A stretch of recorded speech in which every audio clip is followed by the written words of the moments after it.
Mark, in your book, The Film Director's Bag of Tricks, I think I noticed that you wrote something about director Elia Kazan and how he would get to know actors and take them out to dinner and really find out about their story. Have you done that with actors? Do you feel that it's very crucial in terms of getting the most from that character, you know, and finding out what lenses they're seeing everything, what assumptions? Yeah, I think getting to know the actors is crucial. In fact, there are a lot of, maybe not a lot, there are several directors who even say they don't need to read the actors, they just need to meet them and get to know them before they cast them. But I think, like what Elia Kazan would do, and a lot of directors do, again, coming out of theater, these are people who come out of theater, would get to know the actors personally. Remember, when you're casting and an actor comes in and reads for you, and let's say he just reads one scene, all you know at that moment is how well he can read that scene. That's all you know. Now, maybe he did it beautifully, maybe it was very impressive, but you know nothing beyond that. And one of the things you don't know anything about him or her. So if this is someone you're considering casting, yes, get to know them. Some directors I've worked with will even invite 3 or 4 actors back for a callback and never read them, but just sit around and talk with them and discuss things, and just to get to know the personality. You got to get to know who these people are, how they think. Remember, if you cast them, you're going to spend a long time with them. And you're not spending a long time with them just reading that part. You're spending a long time with that person.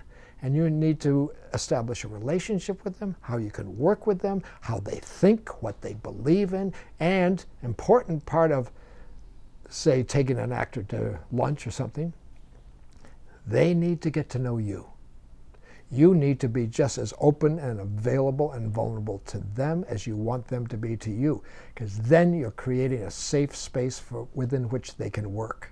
They need to know that you are there and you are willing to become as vulnerable and as open and as available as they are, as you want them to be.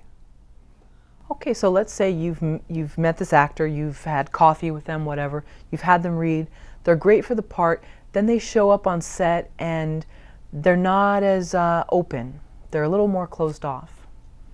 Okay, I have a question for you. Sure. Between meeting them and casting them, and then you jump to now they show up on the set, right. Has there been any rehearsal in between? Sure, there's been rehearsal, and maybe during rehearsal they were good, and you felt that they brought what the character needed, but then they show up on set and they're closed off. Okay, let's assume there's been rehearsal, which we haven't talked about yet. But there's been rehearsal and interrogation, and we're in good shape. Now we go to, they show up on the set and they're closed off.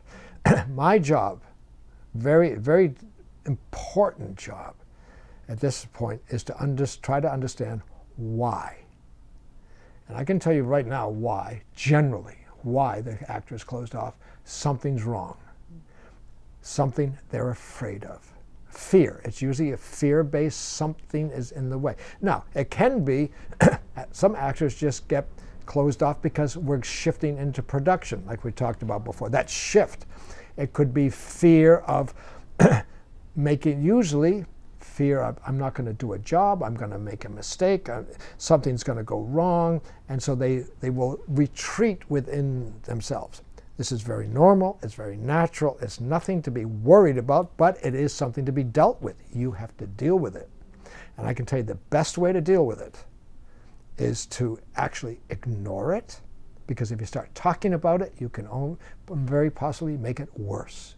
What are you afraid of? Oh, it's just a camera. You know, you're talking about the fear, and it'll just get bigger. That's all you got to do.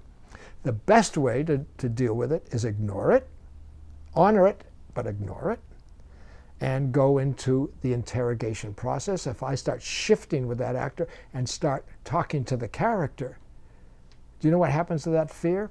It goes into the background with the actor. As I allow the actor to shift into the background and pull the character into the foreground, okay? The fear that the actor has goes with the actor. It doesn't stay with the character. The actor will probably feel very comfortable just being the character. you don't want the actor to drag that fear or whatever the concern is into the character. That's what you have to avoid.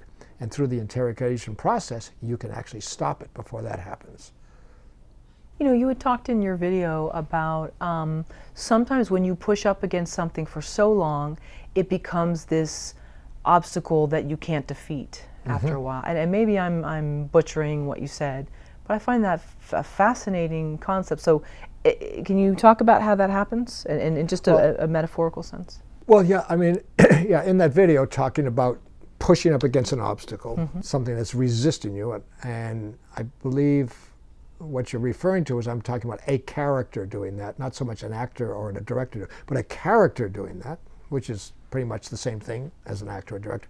And that what we do, what all of us will do if we're pushing up against something and there seems to be no way to get around it, and we can't make any progress, we will do what I call an adjustment. We will shift from where we are and try to pursue the same objective from a different angle, which is, in other words, change our attitude, change our modus operandi, change our plans, right?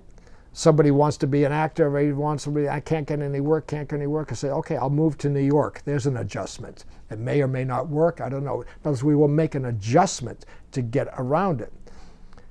Now, this discussion we're having now came out of actors dealing with fears or being a problem. And if you're pushing up against an actor and they're a problem, and you have a problem with an actor and they're being resistant or being withholding or whatever, if you keep pushing up against that problem, keep pushing, it'll probably get stronger. The thing is, make a shift. Interrogation is one way to make a shift. Going for a walk with the actor may be the shift. Say, let's get out of here. Let's get out the set. Aren't we supposed to be shooting? Yeah, but I'm the director. Guess what? Everybody does what I want to do. I've done this. Let's go for a walk. Where are we going? I don't know. You want to get a cup of coffee? And suddenly they're going, oh, okay, that's a shift. Let's approach this in a different way. Take the pressure off. Can you do something differently rather than just pushing against it?